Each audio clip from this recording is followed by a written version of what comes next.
seem to have had a loss of image, and now I've lost Renee. We're having a bit of a technical moment, actually, a bit of a tech moment, but these are the problems we face, the problems we risk.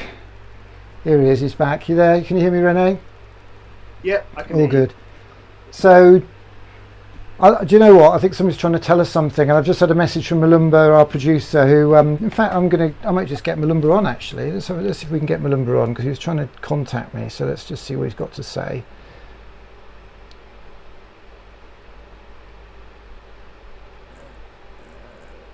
Oh, right, so we've got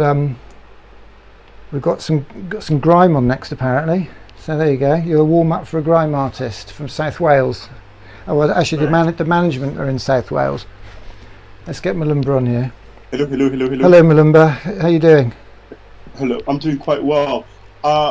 Sorry, I was ringing for something else completely, but while I'm here and Renee's there, can you hear me? I absolutely adore that last bit. He can hear you. Yeah. I used to live. I lived in Zimbabwe. I lived in Bulawayo for 5 years, and when I'd listened to the piece yesterday, as we were programming this, I was immediately, without knowing that there was some sort of Zimbabwean flavor, to put it that way, I recognized the rhythm right away. So I quite enjoyed it. The whole entire thing is quite beautiful, but particularly that third movement, if that's what you call it, it's just beautiful. Nice. Thank you very much. It's interesting because Nandi, who is the vocalist, she's been one of my best friends since I was about 14 years old, so that's about 16 years of friendship. So naturally her way of singing and her rhythms and the music that she introduced me to is a part of what I do as well. And obviously it's inspired by, because I know there are so many fantastic artists in the south of Africa that are absolutely so thank you for acknowledging that. Right away it reminded me, it whisked me to sort of the Shona culture, Ndebele culture, Zulu culture. I don't know how much you know about those sounds are quite powerful, and then to juxtapose them with everything you're doing with the Caribbean flavors, with the Windrush generation, but also with this very in my opinion modern symphony, if you will. It's just absolutely brilliant. So great job, man. Thank you very much. Well, for myself, the way I look at it is, like the Caribbean saying is, it's out of many come one. So there's a Caribbean flair, but where did that come from? It's coming from Africa anyway. So it is just kind of finding the music within the music all the time. Yeah, absolutely. Go on in the middle, Karen, sorry. What are you? I can't hear you. You can't hear what? Nobody's Hello? speaking. We can hear you. I couldn't hear any of you. Go on. Are you planning on developing anything along with this music? Anything more visual? Because I keep imagining. I mean, right now it's you guys playing and the recording of it's almost like the making of. But I can really see this work well with sort of performance artists, meaning dancers and movement artists, or theatre even. Have you thought of taking it to that level? It's funny you say that. I'm already in talks with that, in collaborating with a theatre to put on the full version of the Windrush Suite in August next year, hopefully. The choreography for the performance has already been finished. My fiance, who is tap dancing in the last piece, Purgatory, she's already choreographed it, and we are in talks with dancers, and once we're out of quarantine we'll be able to actually do proper auditions. But you hit the nail right on the head. This is literally just the beginning. Oh no, brilliant. I mean, because when I listened to it yesterday for the first time, I was absolutely blown away, and I'm not just saying that to sort of toot your horn. It's really, really brilliant. Thank you very much. I appreciate that. Cheers. Nice. Thanks, Malumba. No problem. I don't know if Rene, if your dad sat at home thinking, why does that audio always go really noisy when Nick talks? It's because I've got two big fans in the hall trying to get some air through. And that's basically the sound of the fans, because I can't have my windows open because we'll get blasted away. Man, we're gonna have to wind it up a little bit there, I'm afraid. I don't know. I just want to ask you something. Actually, I haven't actually really sort of hit anybody up with this one yet. But we've got this I Love Art campaign,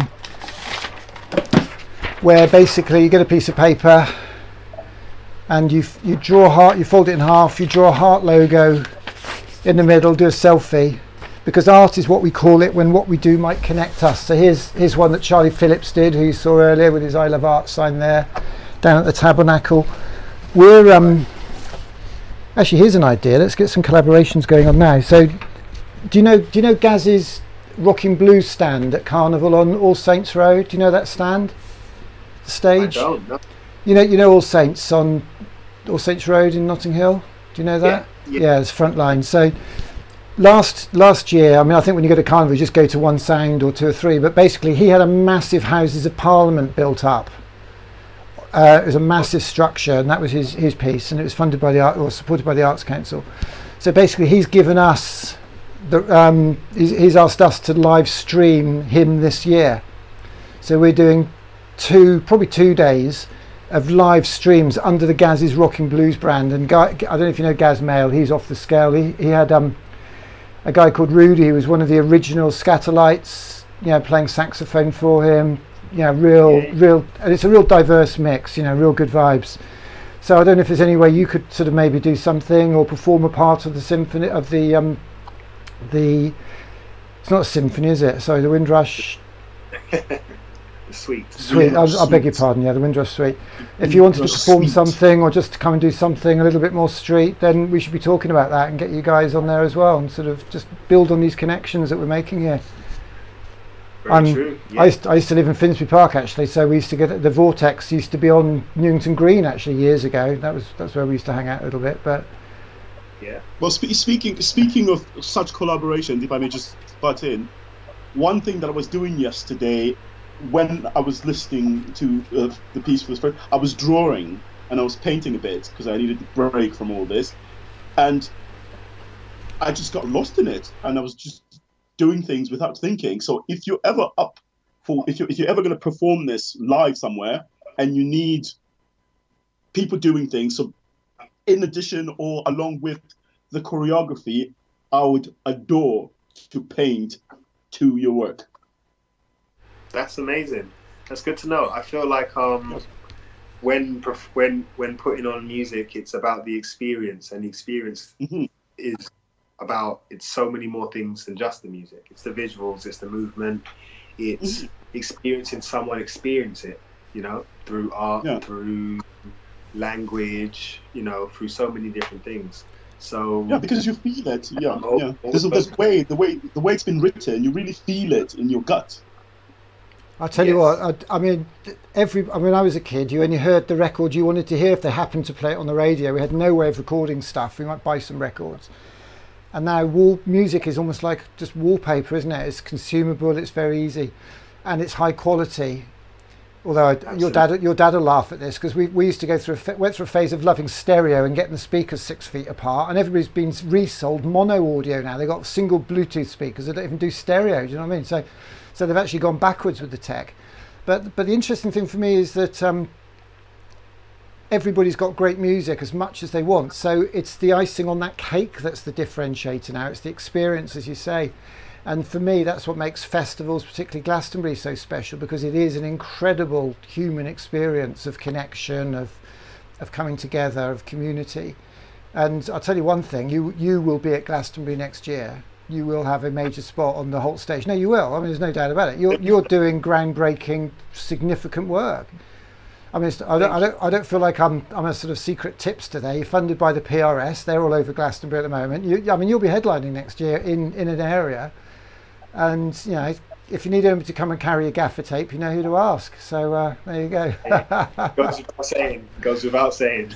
Rene, it's been amazing. We've got to go now. We've got to crack on. We've got some grime. What's next, Malumba? Tell us what's next.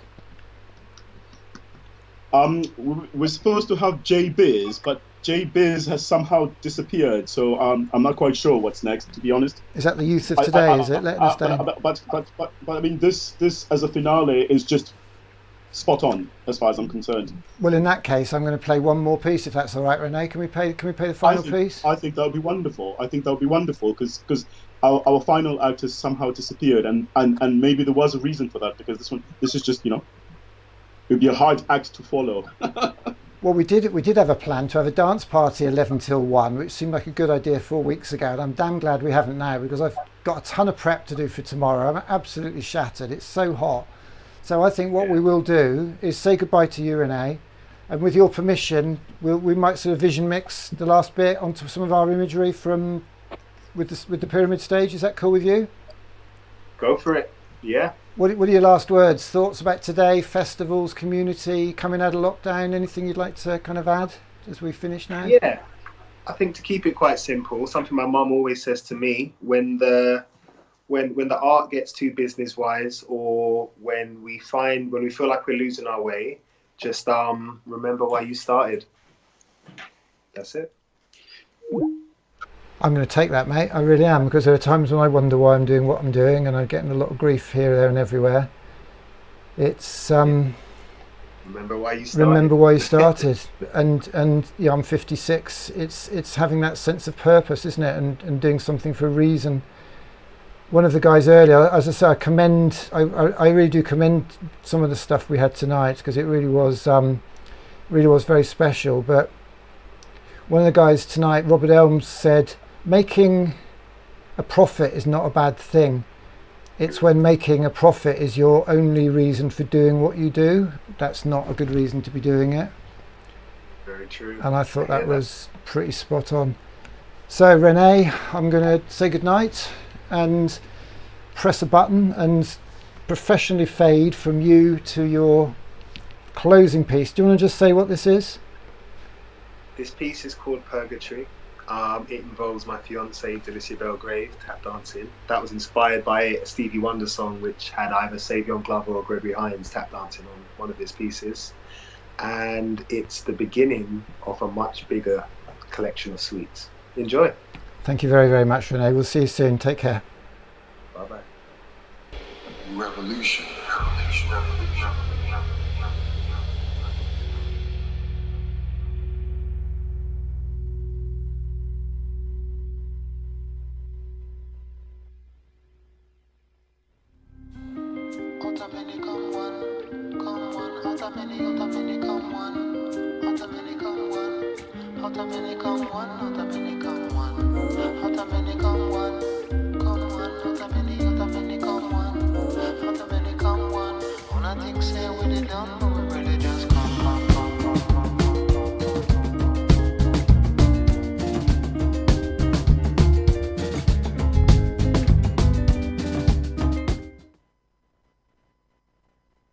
That didn't feel like enough.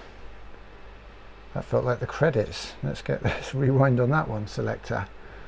Sorry about that. Unless that was it. Maybe it was. I want more than that. That was Purgatory. Okay, we're going to go from out of many then. We're going to have a 6-minute piece. Sorry, Renee, I hope that's cool with you. It's just too nice not to have.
Until the philosophy which holds one man superior and another inferior is finally and permanently discredited and abandoned.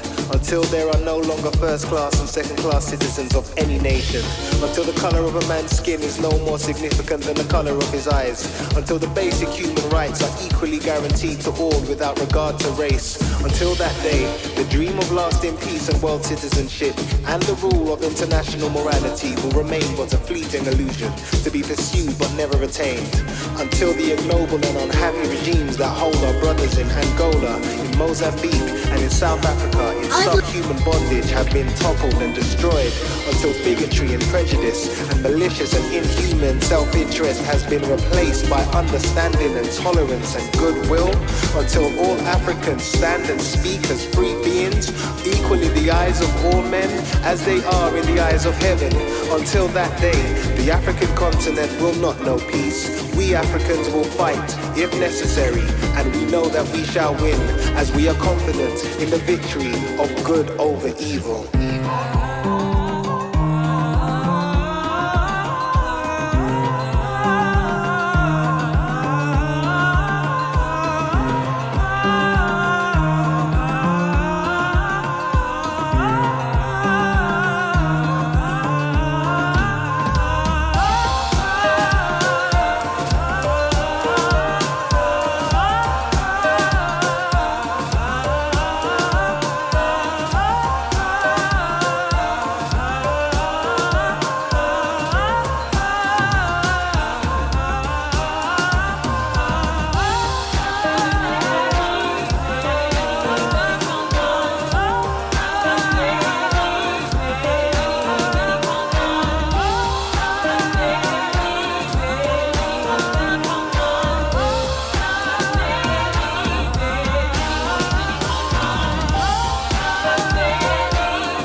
It was very, very hard in the 60s for black families who were then primarily Caribbean to get anywhere to live. And they ended up in the worst accommodation and the most expensive accommodation.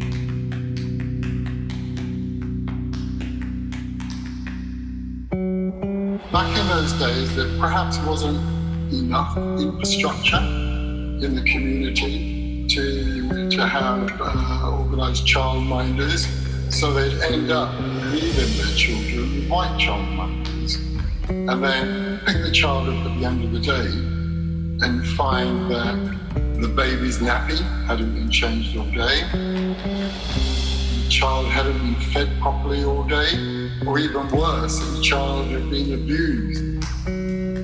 So a number of parents actually took to sending their children back home to the Caribbean. And that's what my parents did. The aunt that had raised me in Barbados was a teacher. I was a bright child. She raised me with extra tuition at home. And I had a kind of glowing reference from the head teacher of my school in Barbados. But the first thing they did when I got to school in England, despite what I came with, was to put me in what was colloquially known back then as the dunces class. But it was all about that, making that immediate assumption. Black person from black country, well, got to be below our standards. I was in my sort of mid to late teens, and issues about what was then called the National Front, nowadays ENP, EDL. I was a teenager by then, perhaps seen as more of a threat.